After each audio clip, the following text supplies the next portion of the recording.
আসসালামু আলাইকুম এভরিওয়ান। প্রিয় চাকরি প্রার্থী ভাই বোনেরা, তোমরা নিশ্চয়ই পত্রিকা দেখেছো এবছর প্রাইমারি শিক্ষক নিয়োগের জন্য একটা বড় সার্কুলার আসতে যাচ্ছে। তো আজকের ভিডিওটি শুধুমাত্র তাদের জন্য যারা প্রাইমারি শিক্ষকের পরীক্ষার প্রস্তুতি নিচ্ছ। আশা করি ভিডিওটি মনোযোগ দিয়ে দেখবে। প্রাইমারি শিক্ষক নিয়োগ পরীক্ষা সাধারণত দুইটা ধাপে হয়। একটা লিখিত পরীক্ষা হয়, যেটা প্রিলিমিনারি বেসিসে হয়, আরেকটা হয় ভাইভা। এই দুইটা বিষয় নিয়ে আমরা আজকে কথা বলবো। প্রথমে আমরা দেখব পরীক্ষা পদ্ধতি নিয়ে।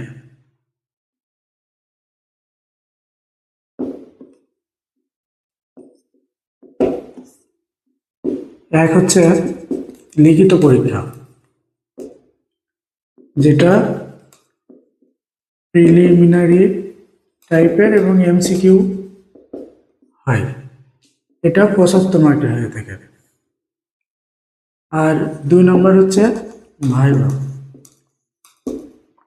ভাইভাটা সাধারণত 25 মার্কের হয়ে থাকে। আমার কাছে 2023 সালের সর্বশেষ যে সার্কুলার আছে, আমি এই সার্কুলারের আলোকে কথা বলছি। সুতরাং এবছর যে সার্কুলার আসবে সেটা একটু ভিন্ন হলেও হতে পারে। লিখিত পরীক্ষায় সাধারণত বাংলা, ইংরেজি, গণিত, সাধারণ জ্ঞান আর বিজ্ঞান প্লাস আইসিটি। বাংলাতে সাধারণত 20 মার্ক থাকে, গণিতে ইংরেজিতে 20 মার্ক থাকে, গণিতে 20 মার্ক থাকে, সাধারণ জ্ঞানে 10 মার্ক, আর বিজ্ঞান এবং আইসিটি মিলিয়ে 5 মার্ক। সাধারণত এই 75 মার্কের 75টা এমসিকিউ কোশ্চেন থাকে, সময় থাকে 1 ঘন্টা। লিখিত পরীক্ষা ভাইভা হয় 25 মার্কের।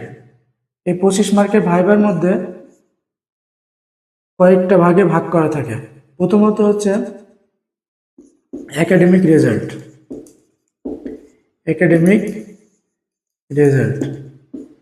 এরপরে থাকে অ্যাটেন্ডেন্স। সর্বশেষ থাকে ফেস টু ফেস ভাইভা।